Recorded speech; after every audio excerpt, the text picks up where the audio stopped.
Talagang malaking bahagi na ng buhay ng Pilipino, parts, di ba? Yung Yes. BPOs, yung mga trabaho dyan sa IT at saka sa BPO. Pero bago yan, parts, batiin lang natin sila Jason Abulencia ng Dagupan City. Ito, Hello. suki natin. Ernesto Barroga Gareharani na sa senior citizen. Hindi ko alam kung ano sila tayo. Hi po.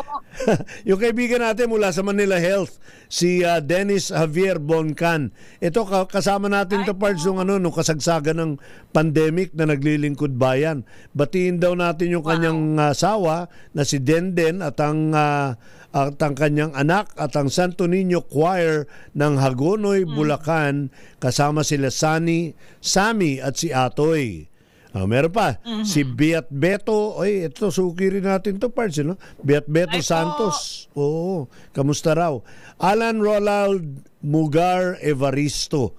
Magandang hapon po sa inyo. Ayan. At saka, Magandang hapon. parts, mananawagan din ako yung panalangin para sa Santo Papa. May sakit yung ating Santo Papa. Sana gumaling. Sana gumaling siya kagad, agad-agad. Tsaka happy birthday din kay Canuel Binuya, ang aking kaibigan. Nag-birthday siya at nagparty kagabi. Yun. Kaya, Nice. Oo. Partner, alam mo, curious lang ako. Gusto kong itanong kay Ma'am Celeste. Oo, ito kasi naaalala ko, matagal-tagal na panahon na wala tayong nakakausap from their industry. Oo. Nung mga unang taon na yon, alam mo, sikat na sikat ang pagiging yung industry na ito. Parang kahit na iba yung kanilang pinag-aralan sa college. Kilala pa nga gusto nun, nila call dyan center, pumasok. Diba? Oo, kasi mataas yung mataas yung sweldo, salary daw. Kumbaga, yung entry level Correct. mataas na kaagad. Right. Kumusta po siya ngayon? Tapos yung kasikatan ng industriya, how is it? Kumusta po siya sa mga naghahanap ng work? Siyempre, sikat pa din dahil maraming job opportunities dito sa industriya. Para lang makakita natin yung size, yung perspective on the size ilan of ba the mga empleyado industry. ang involved dyan? So, nung nag-umpisa ang 2025, 1.82 million na mga empleyado sa industriya. Tapos, ang contribution sa ating economy in terms of service export revenue, 38 billion US dollars. Kayo na ba ang top dollar earner ng Pilipinas? Parang medyo nagkakalapitan ng OFW OFW, remittance. malaki rin remittance. Oo, malaki din yung remittance nila.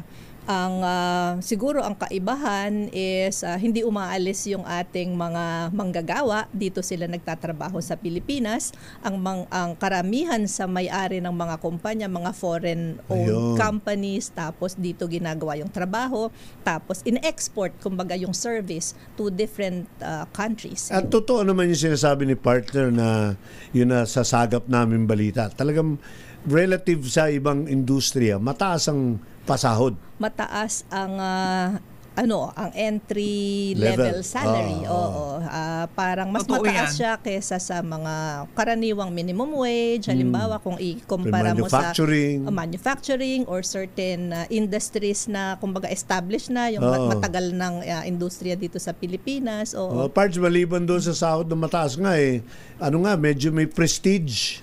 Di ba? Nagyayabang ang syempre, ko tiga BPO ako gano'n, di ba? Maraming kumpanya kasi. Pero totoo ba, dati karamihan ng mga BPO, yung mga business o BPM, nakabase sa India. At medyo naungusan na raw natin yung parts dati raw. Lahat ng mga kumpanya nag-outsource, nasa India. Tapos dumating yung point, pupunta na rito. Well, Kaya yung isang kaibigan kong Indian, galit sa akin Hindi naman tayo dapat mag-away dahil ang daming trabaho globally. Hindi pa nga. Ang India, syempre sila yung number one. Nauna sila at mas marami sila, di ba? 1 ilang billion sila, 1.4 billion, 1.5 billion. So tayo, 115 million. So dun sa size ng India, parang sa pagkaalam ko, mga 5 million FTEs ang size ng kanilang BPM industry. Mga 3 times pa rin than ours. So malaki talaga sila. Aba. Pero ang sinasabi natin, yung kakayahan ng mga tao sa India, yun din ang kakayahan ng mga Pilipino. And meron tayong edge naman doon Advantage. sa call center, doon sa voice, doon sa voice work. Oo, tayo yung mas preferred na location, yung choice ng mga BPO companies kapag ka voice services. And Dahil kasi natural yung ating ano. mas madaling maintindihan yata kung magsalita tayo ng accent English. neutral, Oo, di ba? parang, Yung yung accent neutral tayo. Tapos, yung mga Indian companies, in fact, na may BPO, yung mga kliyente nila, sinabi sa kanila, ilagay ninyo sa Pilipinas yung inyong Mga contact voice. center. Oo, na, yung voice. So, may complementation, kumbaga. And, tingin ko, ganyan pa rin naman yung takbo hanggang ngayon. We still are the contact center capital of the world, and hindi lang dun sa hindi lang doon sa accent or dun sa English. Parang mas binibigyan ng importansya ng mga customer. Yun daw tayo, yung customer service orientation daw natin. Attitude. Iba. Oo, parang masaya nating ginagawa yung pagsagot sa problema nila, masolve yung problema nila. Parang kapag daw kausap nila sa Totoo telepono, yan, hindi para daw chismis yan. hindi siya chismis. Yung mga nag-invest mismo dito ang nagsasabi na yun sets us apart, yung customer service orientation. Okay, parts, ganun din naman yung description nila pagka sa larangan din ng mga nurses. Yes. Sabi nila bakit preferred ng mga Filipino nurses kasi matyaga, pagkaibigan, malambing. So ganun din pala sa sa service na ganyan. Right. Oo, partner. Yeah. Partner, gusto kong itanong kay Ma'am Celeste kasi kanina binabanggit niya na yung mga BPO na naririto sa bansa natin are usually foreigners ang may-ari, tama po? Yes, Kumbaga big companies big outside companies. the country, Right. nag-i-invest sila dito sa atin. Ilang porsyento po ng mga kumpanya ng BPO naman ang local? Yung dito rin talaga sa mga Pilipino ang nagmamay-ari po. Local company. Meron ba? Local company. Sa mga miyembro ng IBPAP, konti lang yung talagang Filipino-owned. Oo. Yung halimbawang pinakamalaking, we already call them the biggest private sector employer, yung kumpanyang Concentrix, 110,000 ang That is empleyado locally nila. owned. Filipino may-ari ito niyan. foreign owned. Foreign yan. So, din, di ba? yung mga Filipino companies, a few thousands, ganyan. Pero meron din. marami ang mga Pilipino ang may-ari doon sa IT and software. Kasi even before doon sa contact center, nandoon na yung mga IT companies na to eh. Okay. At nag-export na rin sila ng mga services. So, mas marami doon mga Filipino-owned. Pero doon sa contact center industry, especially nga yung serving the export market, ang pinakamalaking bahagi nito ay foreign-owned. Foreign-owned. Oo. At sa Amerika, yung mas malaking porsyento, American owners, American investors, or American companies. 1.8 million heads. Ayan yung yun yung bilang nila. Are they here to stay? Ito bang mga trabahong ito lalago pa or at least hindi na mababawasan, or is this a trend na eventually you'd project na kasi noong time na yun, parts medyo nangamba tayo noong time ni Barack Obama nag-declare siya ng yung mga nasa offshore jobs kasama to mga business processing, ibabalik nila sa Amerika. Sabagay hindi na tuloy kasi ayaw yata ng mga Amerikano itong trabahong to Pero ano projection, Celeste? Dadami pa ba? So, ang IBPAP, meron kaming tinatawag na roadmap. Ang current roadmap namin, tawag namin Roadmap 2028. Ang potential ng industriya para lumaki, aabot ng 2.5 million ang headcount ng industriya hanggang 2028. 2028 ba? Kasi yung roadmap namin parang sinasabay namin ito sa mga administrasyon. So itong roadmap 2028 hanggang matapos yung administrasyon ni Presidente Bongbong. So ang potential maging 2.5 million. So ngayon 1.82 million. So kulang-kulang 700,000 in the next 3 years ang pwede nating ma-create. And sigurado na para natin ma-create yun, dapat ready ang mga Pilipino doon sa kailangan na skills. Employability, no? Oo. Hindi lang yung hindi Pwedeng lang yung employed ka na. availability pero, of jobs. Oo. Pwedeng employed ka na, tapos nagiging mas complex yung trabaho, dapat na nag-upskill ka para hindi mawala yung trabaho Hindi ka mo. pwede maging stagnant. Oo. So, yan naman ang focus ng mga existing employers na tinetrain nila continuously yung mga empleyado nila. At meron ding effort na yung mga nag-graduate dapat eligible na, qualified na dun sa mga jobs sa BPO dahil maraming hindi natatanggap dahil hindi ka-match nung kanilang napag-aralan halimbawa, yung natutuhan nila kung ano yung kailangan ng industriya. Saan ba silang larangan na kailangan magsanay? Okay. Ngayon naman, kung papag-usapan yung kurso, tawag natin doon, kung anong kurso ka na-graduate, kung anumang discipline ka na-graduate, may trabahong pwede kang makuha sa BPM. And nasa tao kung ano yung parang gusto niyang linya ba, kung ano yung specialization. Yung voice, halimbawa, marami dyan yung mga business courses, ganyan. Tapos siyempre doon sa healthcare information, marami nga nasa healthcare profession. So magkakaiba. Pero dapat alam din ng mga naghahanap ng trabaho na sa BPM, hindi lang customer service representative, hindi lang customer experience. Lahat ng BPO, meron din silang finance department, meron silang marketing department, merong HR, yung mga support groups, may IT. So talagang may trabaho pa rin. May trabaho, depende sa kanila kung ano nga yung napag-aralan, saan nila gustong mag-apply kasi maraming choices kung sinong kumpanya yung gusto nilang kung saan nila gustong magtrabaho. Siyang pinangangamba dito, Pards, yung sinasabi, di ba kahit sa mga past episode natin, yung bang AI, hindi ba yan banta sa atin na dahil sa artificial intelligence, unti-unti mawawala na ng trabaho sa mga iba't ibang kumpanya kasama ng BPM dahil magte-take over na raw yung AI. Okay. Oo. Ganyan nga yung unang sinasabi and nagke-create siya ng parang concern, di ba, na mawa-wipe out daw yung mga BPO jobs kasi magte-take over yung AI. Pero sa nangyayari ngayon, yung AI actually tinutulungan yung mga empleyado na gawin yung trabaho nila para sila mas maging productive, mas maging efficient, mas mabilis nilang nagagawa yung trabaho nila kumpara dun sa dati. Kung manually supported, halimbawa, yung agent, meron silang binabasa na sila pang magpipindot ng kung ano-ano para lumabas yung script nila. Ngayon, yung AI parang napaprompt na. So, support tool. Oo, support. Pero kailangan pa rin ng tao. Kailangan pa rin ng tao. Kailangan lang yung tao marunong nang gamitin yung AI kasi pag hindi siya marunong gumamit yung mga tools na yon, hindi siya productive, baka hindi palitan na siya qualified. Baka palitan na siya ng AI. Alright, sige.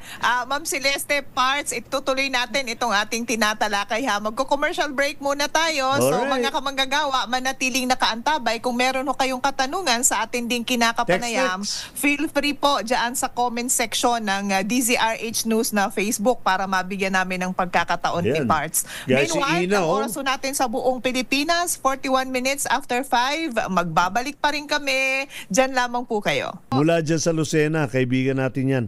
Ay, Lucena, hindi. Hello? Naga pala. Si Tristan Wyatt Gulay at saka si Riray Ayoderdam. Kilala mo ba yan, Pards?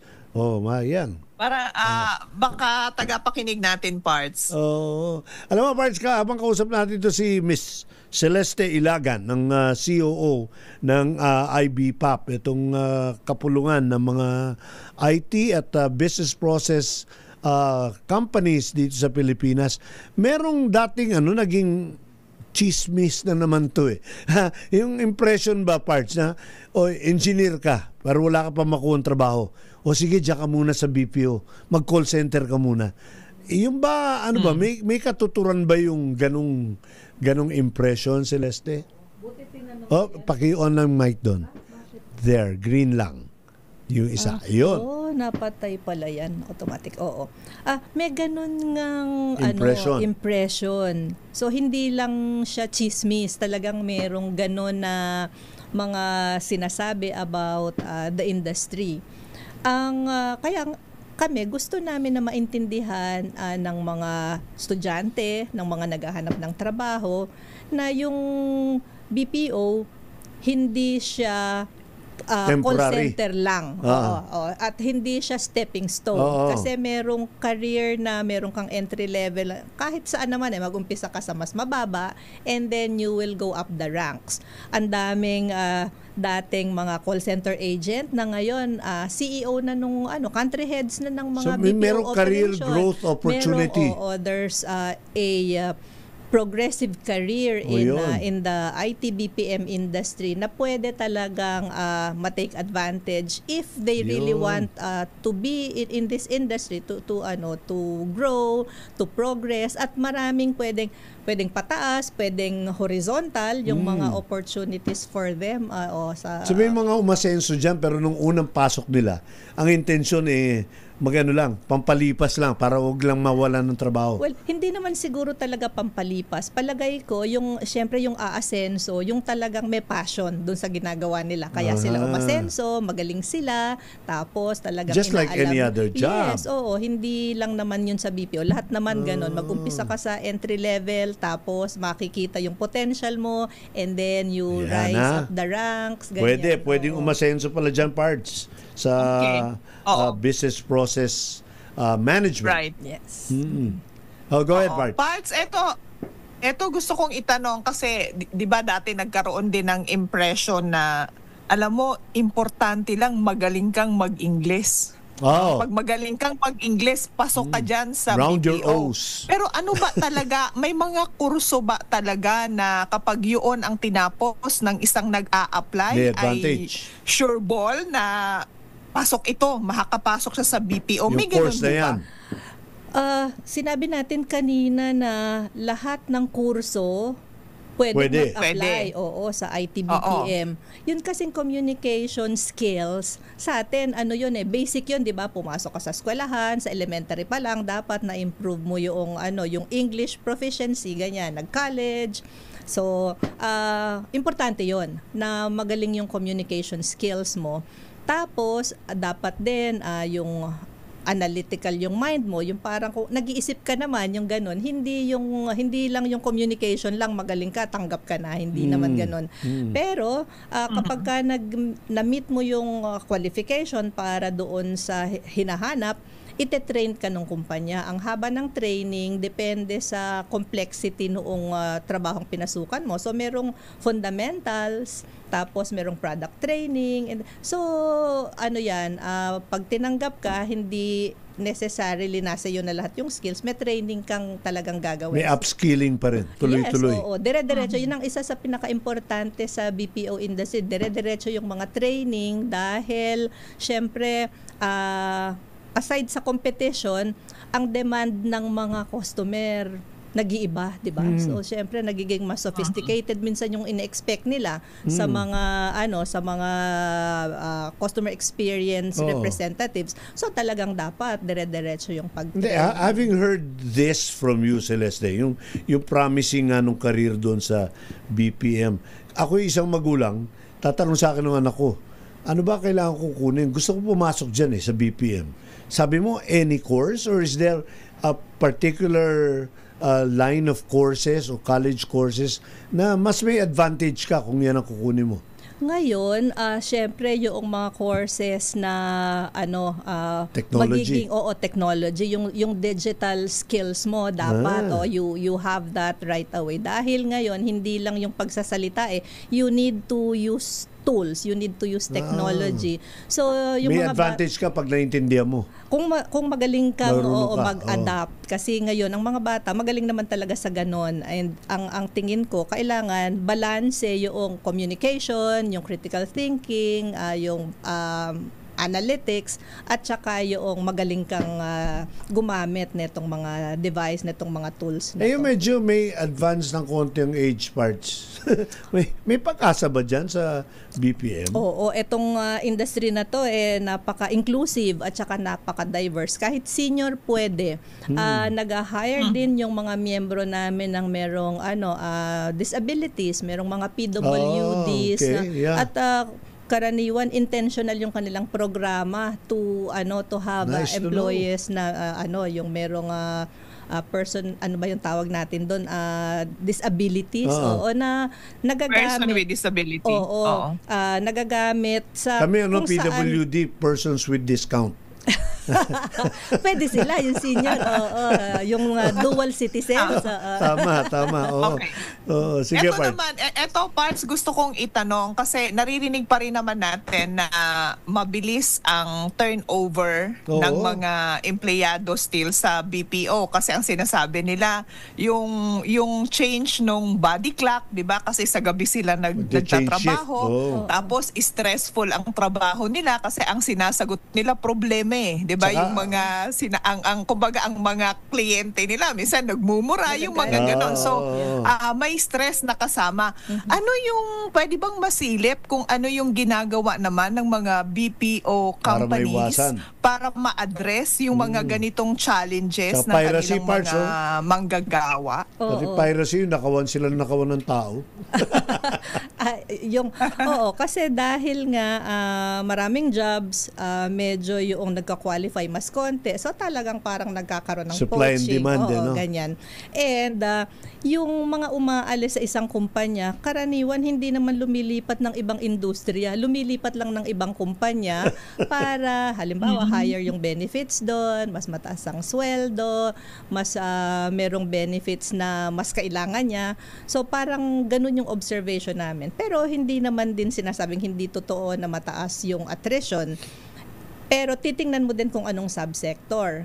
Ang mas mataas ang attrition, halimbawa yung nasa customer experience, yung contact center, yun ang mas mataas ang attrition dahil doon ang mas maraming kailangan, doon yung mas madaming lipatan-lipatan. Merong ang attrition mababa naman doon sa global in-house centers, doon mababa ang attrition doon. And yung mga empleyado, konting diferensya sa sweldo at saka sa benefits, lumilipat talaga sila. Tapos meron pang opportunities ngayon din doon sa yung gig economy, 'di ba? Maraming freelancers ngayon. So parang kasama na 'yun sa options ng mga workers kung ayaw nilang meron silang employer na nandito, lagi silang nasusupervise, ganyan. So maraming nag-o-opt doon sa maging freelancers, mag-join sa gig economy, tas directly hire ng mga kumpanya from overseas halimbawa. So yung ano na yan, yung itong scenario na to is very prevalent ngayon sa sa IT. Kumisa nga daw, Parts, hindi daw yan factor ng trabaho, factor ng itong generation yung 'di ba meron tinatawag na Great Resignation phenomenon. Yes. Wala, aalis lang yung tao sa trabaho dahil type lang niya umalis. Yes. Gusto niya lang. Partner, gusto kong balikan lang, ihabol lang natin yung usapan kanina sa AI. Kasi naandun pa rin talaga nandun yung yung parang banta nga, 'di ba? Banta nga talaga sa human resources natin. So, ano yung sa ngayon ba ay ginagawa na ito? Naka-integrate na ba siya sa operation ng mga BPO natin? Tapos doon sa yung takot na i-overtake or mawawala ng work, although in-address nyo naman siya kanina, gaano kalaki yung posibilidad na mangyari ang ganun? Okay. Yun munang doon sa point, Gladdy, na integrated na ba yung AI sa operations? Siyempre, nung unang lumabas yung ChatGPT, talagang lahat, di ba, sinasabing, ay, masyadong advanced na tong AI na to, talagang ma-affect yung industry. So, nagpa-survey kami, actually last year, dun sa mga members namin, para makita kung ilan sa kanila yung gumagamit na ng mga AI para doon sa kanilang operations, para mag-improve yung mga processes, ganyan.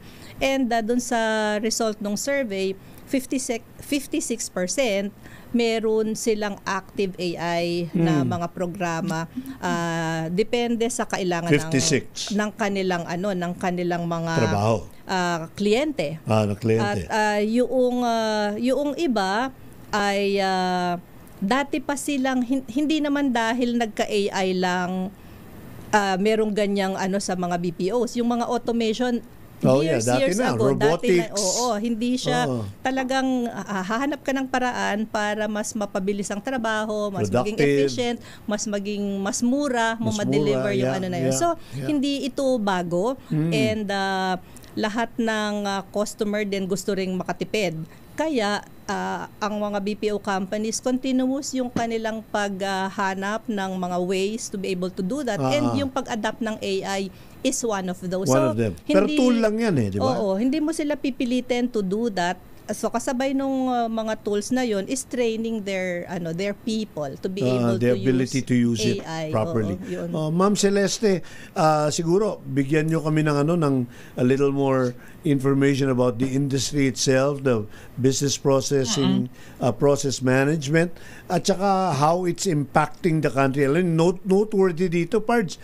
Hindi ko alam dyan sa Bungabong kung meron ng mga BPO pero sa iba't ibang meron sa bahagi, di ba? Sa iba't ibang bahagi ng bansa, nagde-develop at nagtatayo ng mga kumpanyang BPM, malaking bagay yan.